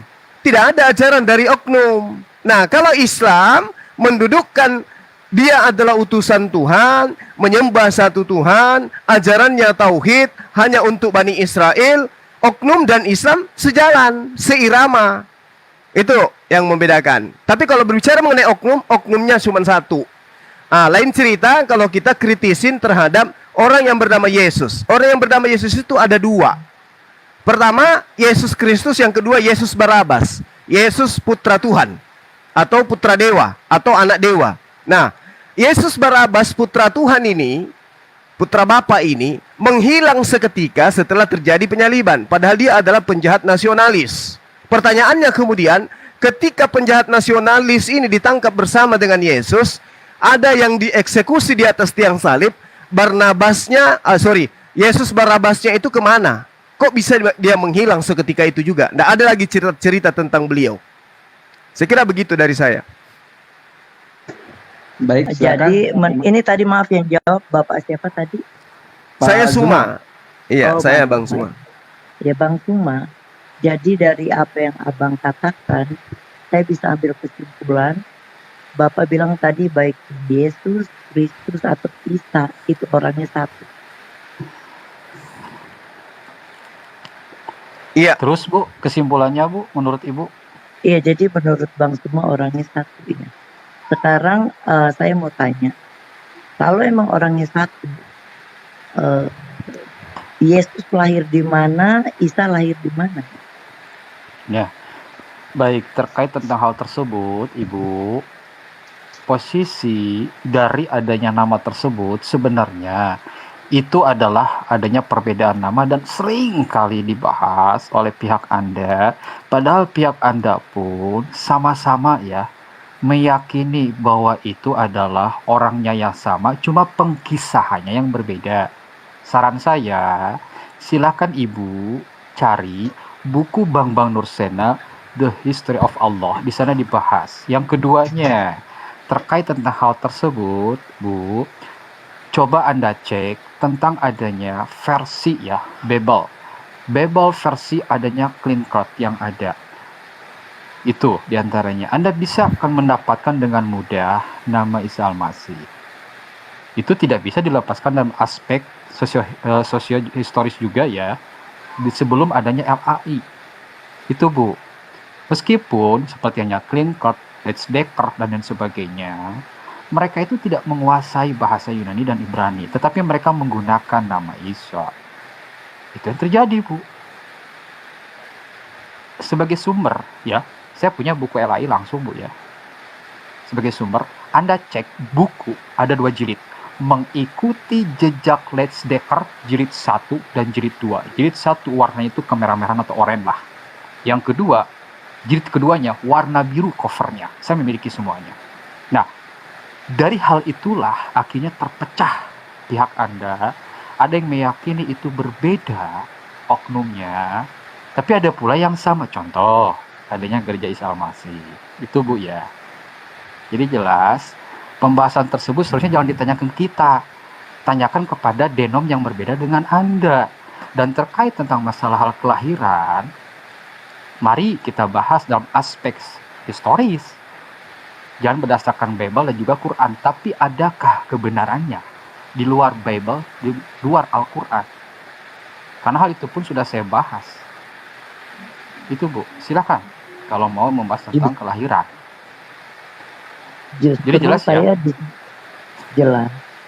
Cuman saya melihat di sini kan yang bicara tidak mewakili yang netral, tapi yang berbicara adalah berdasarkan agamanya, agama Islam. Sedangkan agama Islam punya pandangan tentang Nabi Isa. Agama Kristen punya pandangan mengenai Kristus Yesus.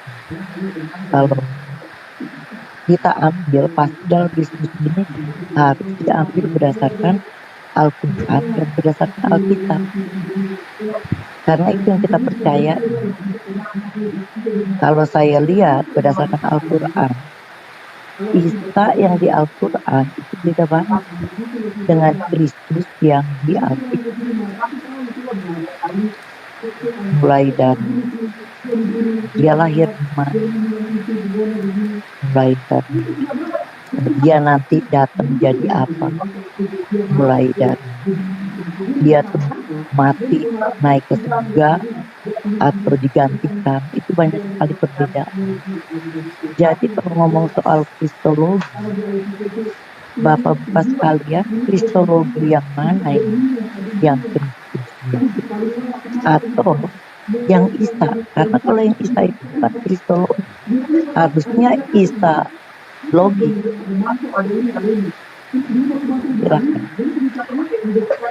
Nah, terkait tentang, saya pun menggunakan istilah yang sama ya dalam hal masalah nama, entah itu TikTok, entah itu YouTube. Menggunakan nama tersebut, kita mengakui dari adanya, maaf itu Bang Moto ya, Marlon ini mantul-mantul, Oh iya, coba diturunin lagi. Saya turunin nanti Marlon naik lagi ya. Itu juga ada suara bocor apa ribut-ribut banget. Oh, itu dari Sueb. Oke. Nah, kita menggunakan istilah Ya, itu, khususnya saya ya, menggunakan istilah dan epistemologi yang ada. Itu karena kami berkeyakinan bahwa posisi dari adanya, ya sudah juga Isa itu adalah oknum yang sama, tetapi pengkisahnya yang berbeda, dan itu diakui oleh internal Anda, Bu. Lalu Anda menarik adanya perbedaan, memang betul ada perbedaan. Dengan Anda menyentil dari adanya tentang kelahiran. Nah, makanya ketika Anda memberikan perbedaan, lalu Anda menolak hanya Al-Quran dan Bible, tentu saja itu bisa disebut dogmatis, Bu. Kalau tidak ada data yang memverifikasi di luar kedua, baik Bible maupun Al-Quran. Itu, Bu. Karena apa? Pembahasan tentang masalah kelahiran saya di kalangan Anda, Bu, ya. Itu tentang kapan lahirnya. Tahunnya pun berbeda, Bu. Ada yang meyakini 6 sebelum Masehi. Tapi dalam Al-Quran tidak disebutkan. Tahun berapa? Tidak. Tapi di kalangan Anda, Bu, ada yang meyakini yaitu 6 sebelum Masehi. Itu yang terjadi. Bahkan ada yang meyakini 0 sebelum Masehi. Ada yang meyakini 4 sebelum Masehi. Itu yang terjadi, Bu. Saya memiliki sumber-sumber yang Ibu ya ingin pinta ya. Contohnya ya, Dwi Firman, cek saja bukunya. Covernya warna hijau, pembimbing ke dalam perjanjian baru halaman 7. Itu dari pihak Anda, Bu. Tafsiran Alkitab abad ke-21 jilid 3, halaman 52. Itu pun diungkapkan adanya perbedaan kapan dia itu lahir, 6 sebelum Masehi ataukah 4 sebelum Masehi, tetapi kalangan Anda meyakini pada rata-rata umumnya ya 0 Masehi, itu tinggal ada data 0 Masehi. Sedangkan dalam Islam cuma mengkisahkan di mana lahirnya. Di mana hal di dalam surat Maryam sendiri disebutkan itu di dekat pohon kurma. Nah, pertanyaannya, betulkah dalam aspek sejarah terkait Al-Quran maupun Bible? Nah, kita menggunakan data di non-Bible dan juga Al-Quran dalam membuktikannya. Itu, Bu. Ketika Anda menyatakan, kan di kitab beda pengkisahannya, betul. Tetapi jangan lupa, Ibu, di internal Ibu juga berbeda loh. Seperti yang tadi singgung ya, tentang masalah kelahiran. Apakah ada kesamaan? Tidak, Bu. Itu. Dan bahkan di mana lahirnya pun, apakah di palungan, apakah di goa, itu pun berbeda pula, Ibu. Itu, Bu. Dan bahkan saya memiliki majalah Kalam Hidup, mengapa tanggal 25 Desember diyakini sebagai kelahirannya, pada halaman 44 sampai 46, menyatakan hal yang berbeda dengan pandangan teman-teman Anda semuanya. Saya punya majalah mereka. Majalah Anda, pihak Anda yang beda denom. Jadi artinya, Bu, dengan adanya Anda melihat perbedaan antar kita, seakan-akan nggak ada perbedaan di kalangan Ibu. Padahal ada banyak, termasuk kelahirannya, Bu. Itu, Bu. Jadi jelas ya, masalah hal kristologi sendiri, itu alasannya sudah saya sampaikan, dan Anda menyinggung masalah kelahiran pun sudah saya singgung secara global. Tapi kalau mau terperinci, ya silakan saja kita diskusi. Tapi saya minta non-Bible dan non-Quranik dalam mencari kebenaran yang ada, Ibu. Silakan. Nah, kalau misalkan Bapak minta non-Bible dan non-Al-Quran, kita semua di sini nggak ada gunanya. Karena kita di sini emang sengaja bicara dogma. Karena kita kan bicara iman. Kita bukan bicara di luar iman Kristen dan di luar iman Islam. Justru perbedaan yang besar terjadi dalam dogma itu, dan setiap kita harus mengakui bahwa Isa dan Kristus berdasarkan dogma yang kita imani itu dua orang yang berbeda. Di Alkitab dengan jelas Kristus anak Allah, Kristus juga anak Allah. Tapi dalam Islam, Isa itu bukan anak Allah, dia manusia. Jadi ada perbedaan yang memang sangat jelas. Kristus akan datang lagi, dan Kristus yang dalam Isa akan datang lagi, malah akan tujuan kedatangannya itu berbeda dengan tujuan kedatangan Yesus Kristus di akhir zaman. Jadi saya rasa mungkin kita di sini kan jelas, kita bukan bicarain ilmu, kita bicarain dogma Islam dan dogma Kristen. Cuman itu yang membingungkan saya. Betul Bahwa sekali. Yesus Kristus dan Isa disamain. Saya rasa itu berbeda sekali. Malahan saya, ya. Baik, jika ibu mau menyalahkan kami, seharusnya ibu menyalahkan pihak NBG jauh sebelum ada LAI. Kenapa demikian? Clean card itu, ibu bisa cek lah di internet ya. Clean card tersebut menggunakan nama itu ibu. Apakah ibu mau menyalahkan pula atau memberikan surat dari adanya pertentangan? Saya nggak nerima, nggak boleh ada nama itu. Tapi sudah ada namanya tersebut yang diyakini oleh kita namanya sama.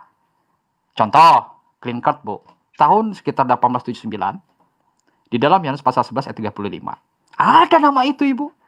Seharusnya ibu, maaf ya, seharusnya ibu itu harus bersikap pula tidak standar ganda kepada kita menolak penggunaan nama itu, tetapi ibu sendiri menerima pandangan dan mendiamkan internal Anda, entah itu yang dari pihak gereja Masehi, gereja Isa Al-Masih ya, GIA, dan juga pihak Bible yang diterbitkan oleh NBG yang bernama Clean Card.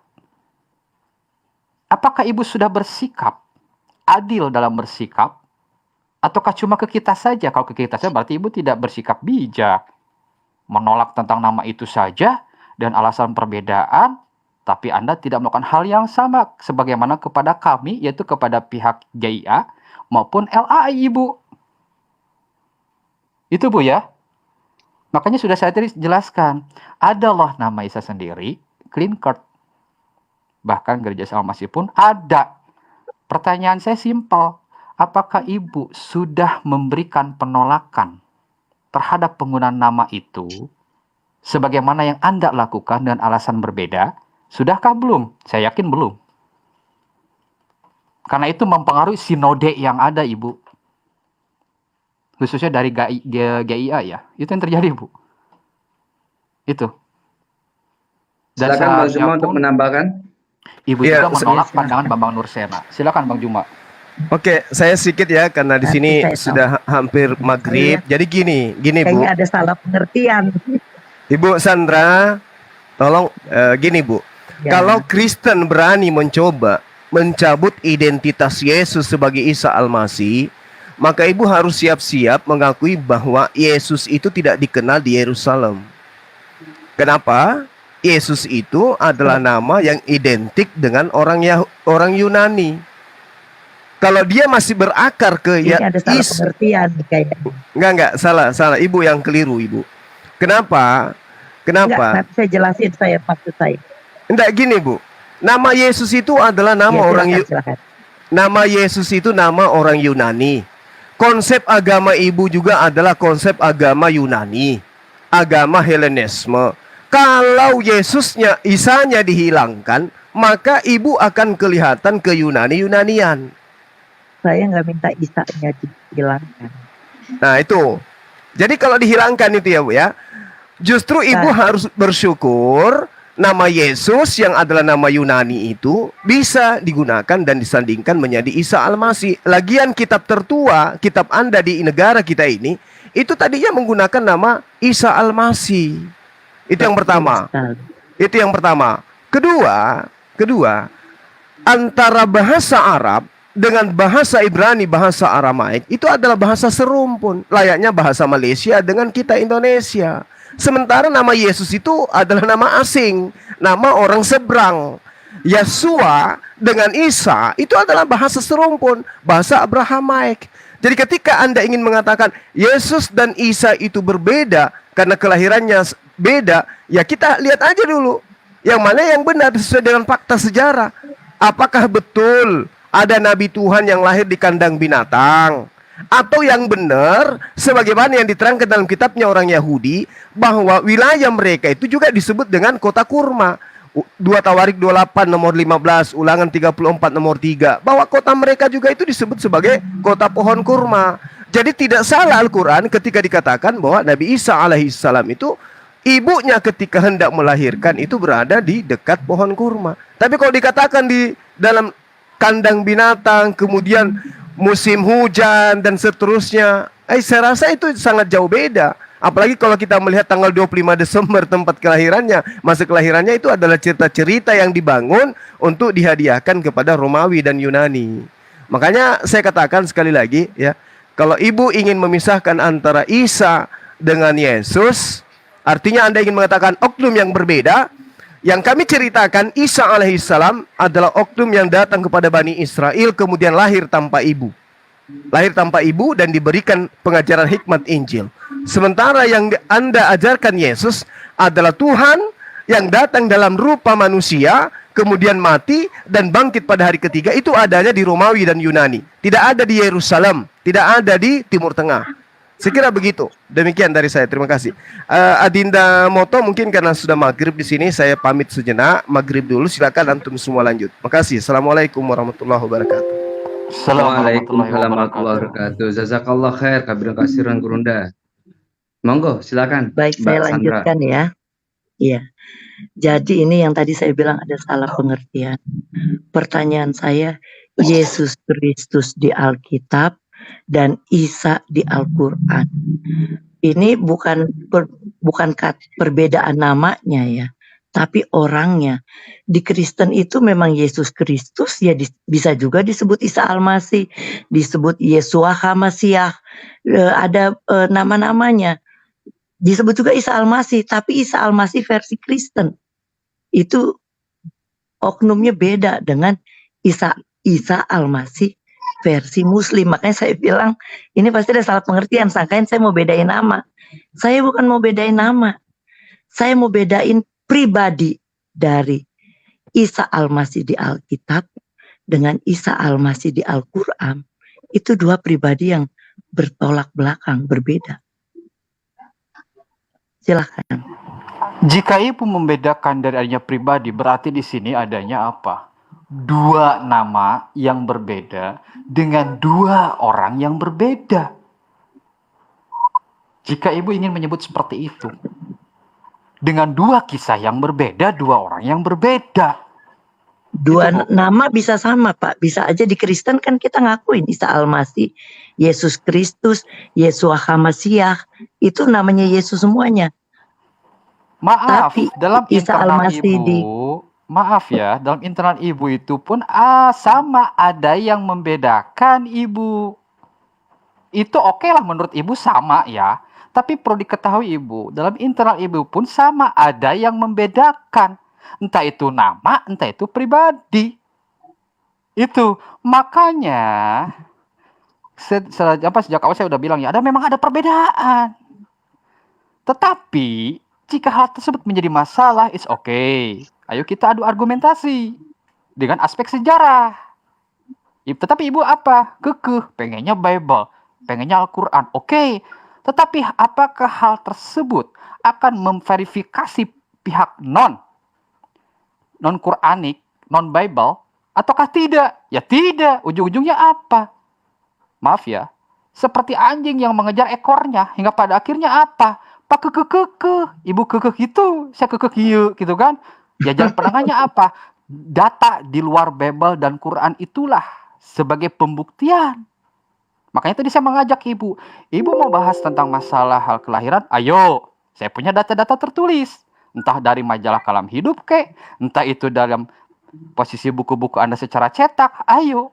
Tapi yang menjadi masalahnya, apakah Anda ketika memberikan argumentasi atau mematahkan pihak kami, ibu punya nggak sumber-sumber dari pihak kami? Selain Google. Buku cetak misalnya. Saya yakin nggak? Itu Bu. Kalau dari segi Al-Quran, saya nggak perlu. Saya punya saudara-saudara sekalian di sini. Berapa orang ini semua ahlinya Al-Quran. Saya nggak perlu. Kayaknya ibu nggak paham ya maksud saya di luar Bible. Ya, di luar Bible, data di luar juga Al-Quran ibu. Maksud saya seperti itu. Itu.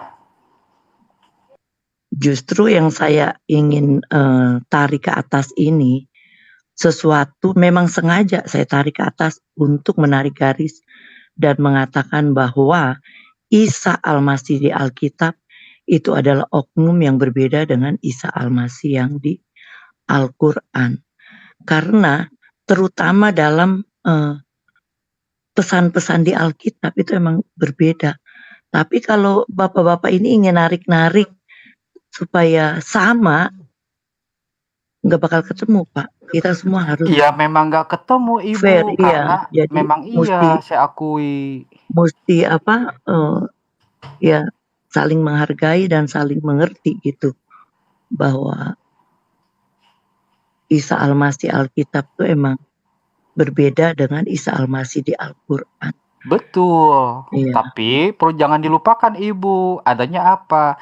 Kritik dari sumber yang ada. Contoh ya, saya berikan contoh.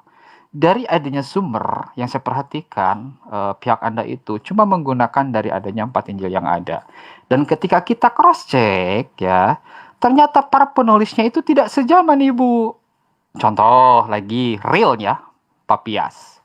Papias tersebut hidup abad kedua Masehi, yang jauh ya setelah beliau tidak ada di bumi. Berarti sudah ratusan tahun adanya kerenggangan informasi. Tiba-tiba nongol Papias yang menyatakan bahwa murid-murid dari Yesus ini adalah Matius, Markus, Yohanes. Pertanyaannya, dari mana Papias ini dapat informasi? Ya, Ibu silakan cek ya. Silakan cek kalau Anda nggak percaya. Seorang pengawas atau pembina dari LAI, Lembaga Alkitab Indonesia, Samuel Benyamin Hak, di mana bukunya pengantar buku Perjanjian Baru. Beliau menyatakan terkait masalah Papias itu perlu diragukan. Itu Bu. Jadi dengan sumbernya saja masalah, otomatis isinya juga bermasalah. Itu Ibu. Kalau kita menggunakan kritik sumber ya. Saya menyatakan demikian karena saya punya sumber dari pihak Anda Ibu. Seperti dari Samuel Benyamin Hak. Cek saja siapa beliau itu. Yang masuk dalam jajaran LAI saat ini. Di websitenya LAI kalau Anda nggak percaya. Covernya warna hijau. Hijau muda bukunya. Ibu mau berkilah ke yang mana? Isi oke. Benar isinya berbeda. Tapi perlu diketahui. Sumbernya pun bermasalah. Karena apa? Tidak sejaman dengan beliau, Ibu. Bahkan data di luar Bible itu cuma dari Papias. Hidup abad kedua Masehi. Itu, Ibu. Gini ya, saya nggak mau melebar ke situ. Kalau melebar ke situ nanti lebih jauh lagi. Papias aja cuma berapa ratus tahun cerita tentang Kristus, Bapak udah pertanyakan. Lah Nabi Muhammad udah 600 tahun kemudian baru nulis. Siapa Lebih yang nulis? jauh Bu? Maaf, lagi Bu. gitu. Maaf, Bu, Ibu. Jangan membuat framing. Nabi Muhammad itu nggak pernah menulis, Ibu. Kalau ada buktikan, Ibu. Nggak pernah menulis Iya. itu, Ibu. Maaf ya. Itu dia. Hati-hati.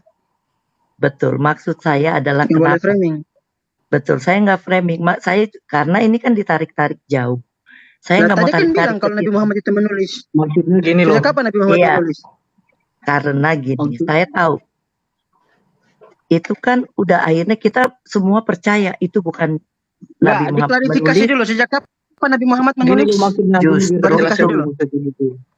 Kalau tulisan-tulisan yang di awal-awal abal aja Begitu. kalian nggak percaya, gimana tulisan-tulisan yang jauh dari Yesus gitu loh.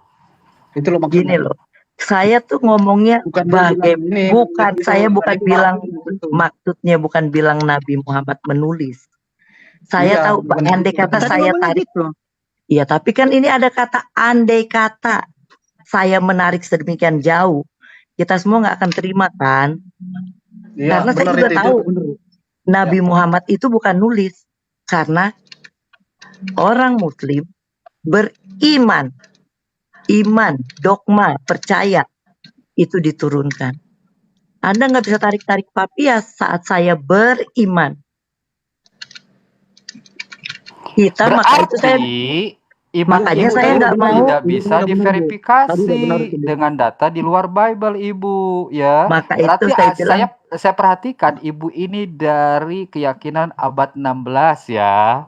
Karena kalau Ibu Ya, dari RT katanya 1 pasti pakai data itu Ibu, ya. Dan itu ranah dari Papias itu cuma di kalangan para sarjana Anda. Sedangkan maaf, tadi orang-orang kan kamu awam itu meragukan tidak pernah Papias kan. tahu, Kan tadi kamu ya. meragukan si itunya tadi kan.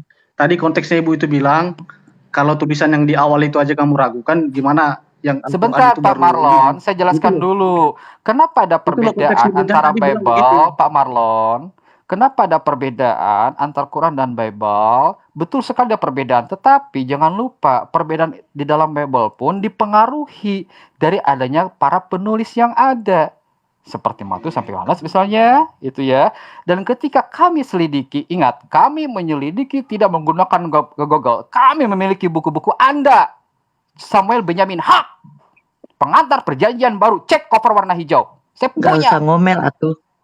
itu ya. Gini loh, Bukan ngomel gini loh Ibu maksud tadi. ya. Kan tadi Jadi kan biar kamu pemahaman Anda orang pun Ibu Pak Marlon sama dan Ibu Santai, Sandra santuy, harus santuy. ketahui pula adanya posisi isinya berbeda karena apa? Penulisnya pun bermasalah. Lalu Anda tidak mau menggunakan Papias. Ya, iya dah saya paham. Anda itu dari RT 16. Kalau dari RT 1 Enggak, gini loh. pasti paham Enggak, gini. sejarahnya. Itu maksud Gini, saya.